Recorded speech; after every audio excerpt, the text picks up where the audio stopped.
the 1st of November 2024. Uncle Daichi drove up to Poplar Hollow the next day, right after the FBI called him to say that they wanted to talk to me again. He arrived in his shiny BMW, wearing a black suit and gold tie.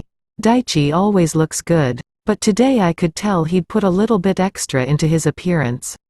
The sight of him looking so sharp and confident made me feel better. "How you doin', kiddo?" I shrugged. "Okay, I guess." "No, really," he pressed, his brow all furrowed and concerned.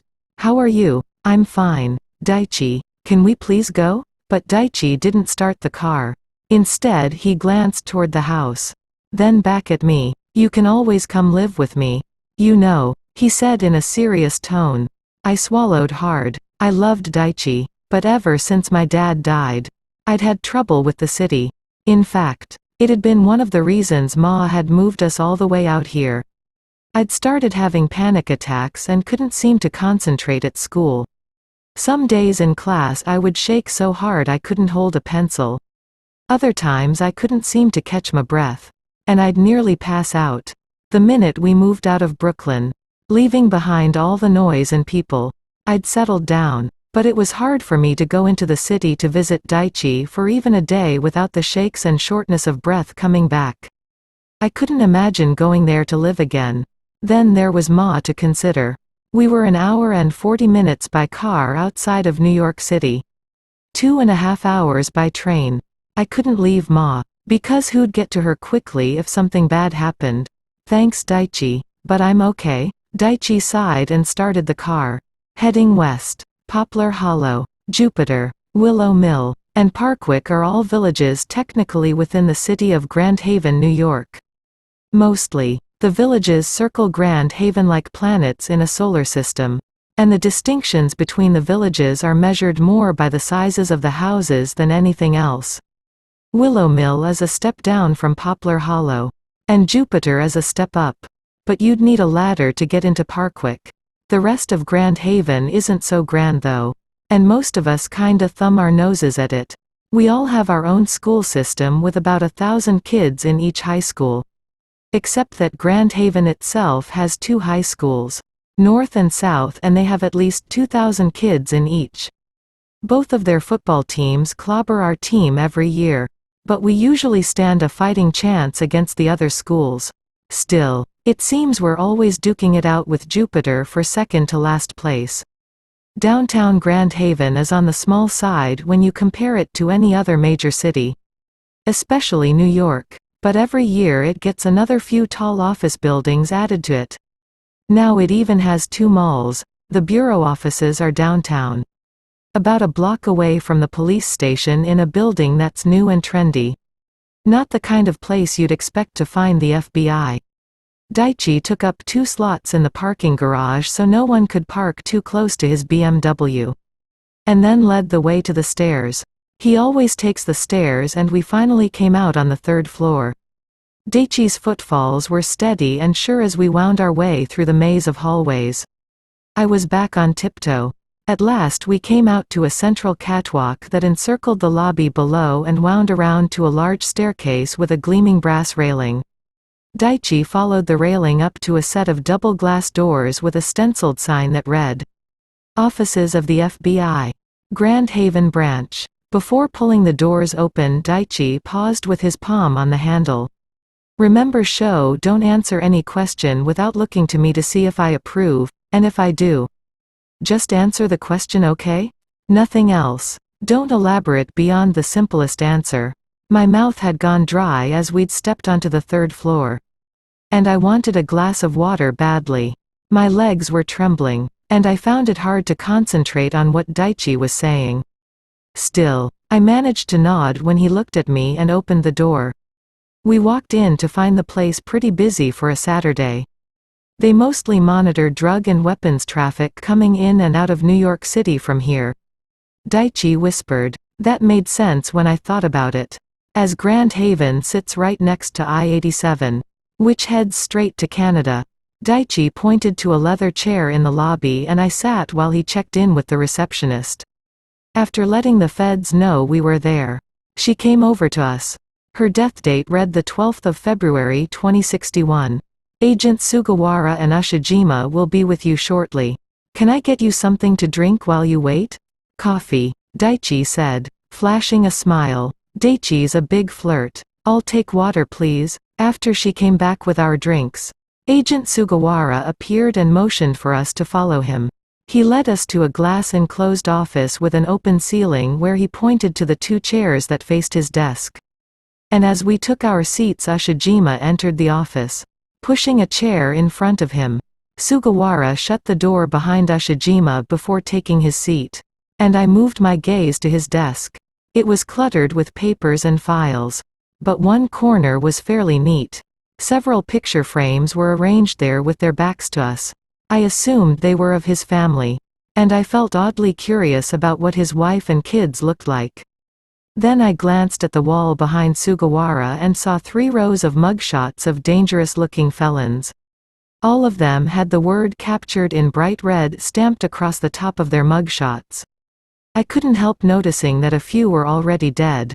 Belatedly, I realized that Ushijima and Sugawara were both staring silently at me as if they were waiting for a full confession.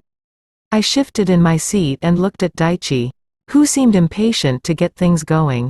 Do you guys have questions for us? Or should we come back on a day without all this excitement? Both Sugawara and Ushijima didn't seem to like his attitude. Ushijima glared. You in a hurry, counselor? Yeah, Agent Sugawara. I am, Daichi replied, pulling at his shirt cuffs and tugging at his tie. He was playing up the hotshot lawyer. Sugawara rolled his eyes a little but turned his attention back to me. You claimed when we spoke to you a few days ago that you never met Tevin Tybalt. Is that right, Shoyo? I looked at Daichi, and he nodded. I never met him. I thought I should make it perfectly clear to Sugawara. So I added, I've never met Tevin or talked to him or texted him or emailed him. I've never met him in any way at all.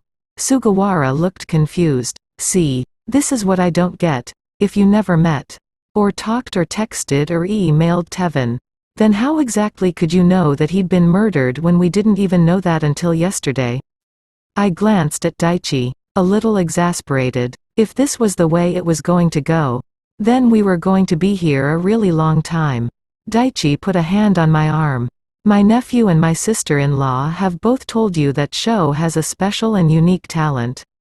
He has psychic abilities that allow him to accurately predict the death date of any individual. He didn't know that Tevin would be murdered, only that he would die. And this information he attempted to share with Tevin's mother when she came to see my nephew for a professional reading. Ushijima squinted at Daichi. I could tell he didn't believe him any more than he believed me. Yeah. He drew out the word. He's psychic. I opened my mouth but looked at Daichi first. He was glaring at Ushijima. So I took a chance and said, I told you before, I'm not psychic. I see dates. That's all. I don't have visions. And I can't predict the future. And I don't see dead people. All I see is a date. And that's what I tell people. I tell them the day they're going to die. Ushijima shook his head a little. He clearly didn't buy it. Really? What day am I going to die? He said it so flippantly that I opened my mouth to tell him if only to shock him. But Daichi put his hand on my arm and gave it a firm squeeze. We're not playing that game. Agent Ushijima, is this a game? Only to you guys. I totally agreed. Clearly, these two were playing their own game of mean cop, meaner cop. Sugawara snorted and looked back at the file. I'm curious about the alibi Shoyo has given us for the day Tevin went missing. He was with his best friend, Tadashi Yamaguchi, studying for a chemistry test. Daichi had his hand still on my arm. Both he and his best friend have told you that already. About Tadashi. He turned a page in his file. What's the deal, Shoyo? Are you two an item? I didn't know what he was getting at. So I looked at Daichi. And after a moment he nodded at me to answer.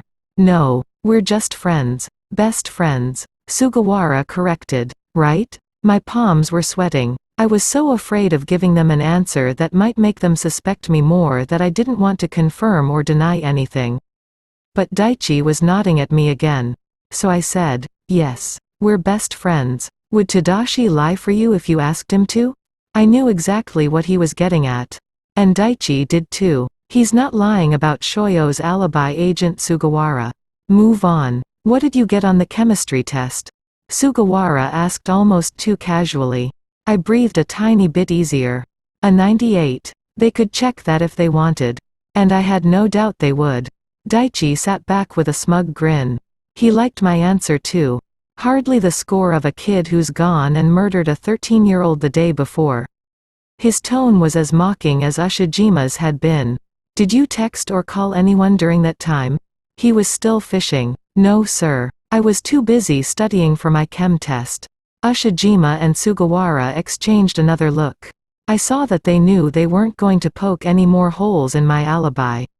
Which was good. For a minute, I had hopes that they'd lay off. But then Ushijima leaned over toward the file on Sugawara's desk and pulled something out from the back. He slapped it down in front of me. I stared at it, and it took my brain a few seconds to catch up to what my eyes were seeing.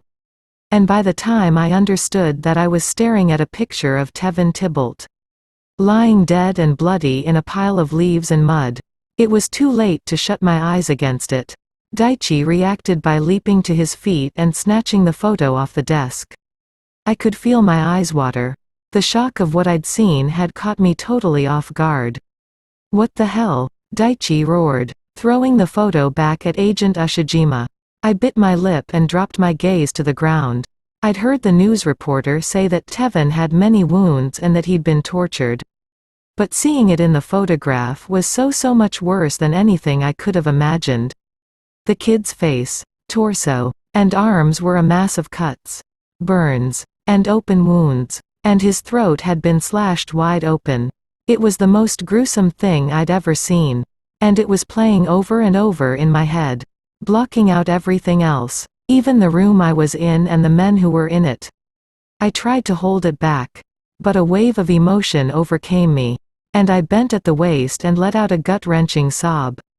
Tears fell down my cheeks and I shut my eyes, fighting to forget what I'd seen. But the image kept on playing in my head. Tevin's lifeless eyes staring fixedly up. His mouth curled down in a death mask of pain. His fists balled up over his head. And his hair matted with blood. And most of all, I couldn't forget the dark black numbers hovering above his ghostly pale skin. October 29, 2024. I got to my feet and swayed, feeling my stomach lurch while Daichi yelled. Then I bolted out of the office, running along the corridor, trying to keep down the urge to retch before I could find a restroom. I spotted a men's room on my right and I pushed my way inside, barely making it into the stall before losing my breakfast. I hacked and heaved and clutched the bowl for several minutes, sobbing the whole time. I didn't know. I whispered over and over. I didn't know. If I had known that that was going to happen to Tevin, I never, ever would have let his mother leave my house without convincing her that I was for real. Finally, I sat back and grabbed some toilet paper, wiping my mouth and cheeks. It was that cheap, scratchy kind, but it was a relief to feel something other than nausea and regret. Suddenly, there was a knock on the stall door and I jerked, knocking my water bottle on its side, where it rolled out under the stall door. I sat still for a couple of seconds. I hadn't heard anyone come in. I then saw a shadow on the floor, and peeking out from under the stall door, I spotted a hand grabbing the water bottle. I managed to get up and open the door. There was a guy, August 14, 2058, standing there, wearing a gold badge clipped to his waistband. "You okay?" he asked me. I took a shuddering breath. "Yeah." He stared back doubtfully. I moved to the sink, washed my hands, and splashed cool water onto my face. The whole time I was there, he watched me with a mixture of suspicion and sympathy. Still, something about his presence there felt off. I wiped my face and hands with a paper towel and then turned back to him. He handed me a fresh bottle of water. "I brought you a new one." But there was something about the exchange that again felt off. "No thanks," I muttered, hurrying out of the restroom. He followed me, and as I got back into the corridor, I saw Daichi standing with his arm crossed and a furious look on his face. Next to him were Sugawara and Ushijima. Only Sugawara looked like he had an ounce of compassion for me. Daichi put his arm across my shoulders. "You all right?" I managed to nod. And he turned to the agents. "We're done here." I was never more grateful in my life. And I leaned against him as we walked away. He didn't let me go until we were next to his car. And he opened the door for me and shut it once I'd gotten seated. "They pulled that stunt to gauge your reaction," Daichi said when he got in. He seemed to be beating himself up pretty good over it. "I'm sorry, Sho. I should have expected they'd do something like that." "It's okay." I wiped my cheeks because the tears wouldn't stop. Daichi glanced out his window toward the building. "Those bastards. If they ever try anything like that again, I'll file a complaint with the bureau director." I didn't say anything. I simply wanted Daichi to start the car and take me home. But he sat there a few more minutes, staring hard at the building. "Hey," he said at last. "Great job on that chem test." That got me to smile.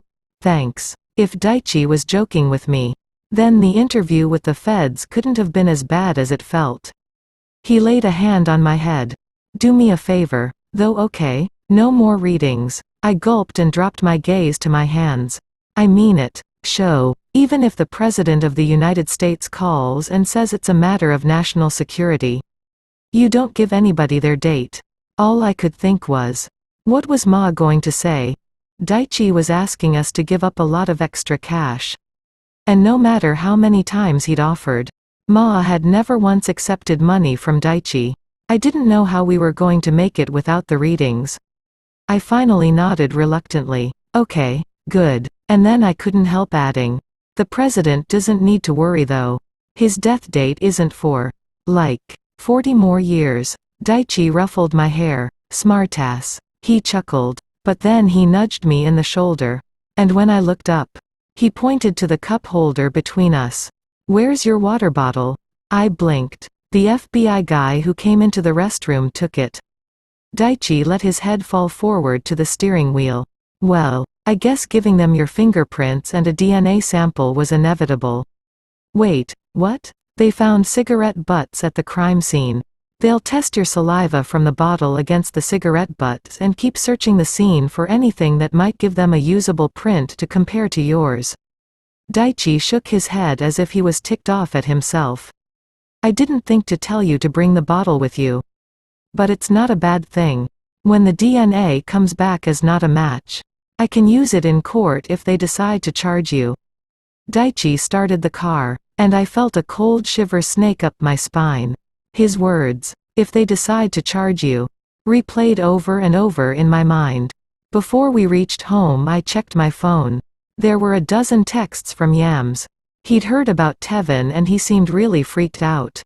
I didn't want to call him from the car, so I waited until we got home when Daichi was busy answering all of Ma's questions and telling her that I wasn't allowed to do readings anymore.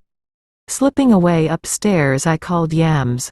"Oh my God. He's been murdered, Sho." "Murdered?" "I know. Oh man, oh man, oh man." I could imagine him pacing back and forth, running a nervous hand through his hair. "It's all our fault, Sho. We should have done something." I dropped my head and felt my shoulders slump. Yams had said aloud exactly what I'd felt since hearing they'd discovered Tevin's body. "It gets worse," I whispered. I heard Yams' sharp intake of breath. "What? What else?" I filled him in on all that had happened that morning. Yams reacted by freaking out a whole lot more. "But you had nothing to do with it.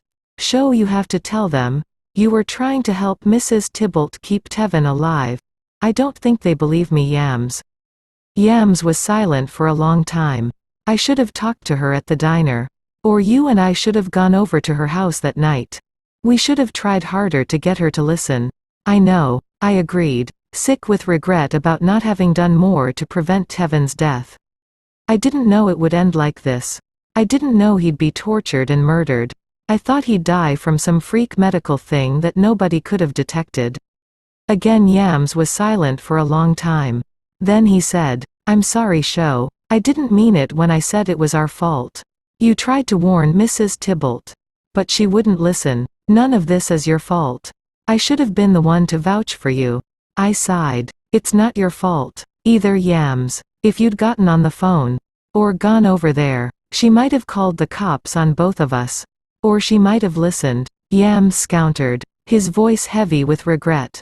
We were both quiet for a minute and then Yams said, "What did Daichi say?" I curled my knees up onto the chair and hugged them tight. "He says they don't have a case." But what? I can tell he's worried. I whispered, more afraid of sensing that from Daichi than anything else that had happened to me that day. He doesn't even want me to do readings anymore. He told me flat out that I'm not allowed to tell anybody their death date until this thing blows over. If it blows over, I heard Yam sigh. Well, if he says there's no case then I'd believe him. And don't worry, they'll find out who really did this. And then those agents will owe you a big apology. I squeezed the phone and closed my eyes. It was so typical of Yams to think positively. I thought it must be in his DNA or something. Because he always found the good in everybody and in every situation. But he hadn't seen the photograph of Tevin's body. He hadn't seen the hard, accusing eyes of Agent Ushijima. I could feel myself starting to get really upset again. So I tried to end the call. Yeah, okay, listen, I think Daichi's calling me. I gotta go. Yam seemed to know I was rushing him off the phone. You gonna be okay? Sure. Meet you at the diner tomorrow night? Yeah. Listen, I really gotta go. Okay. Text me later. I nodded. But my throat had filled with emotion and I couldn't get any more words out. After I hung up, I cried in my room for the rest of the day.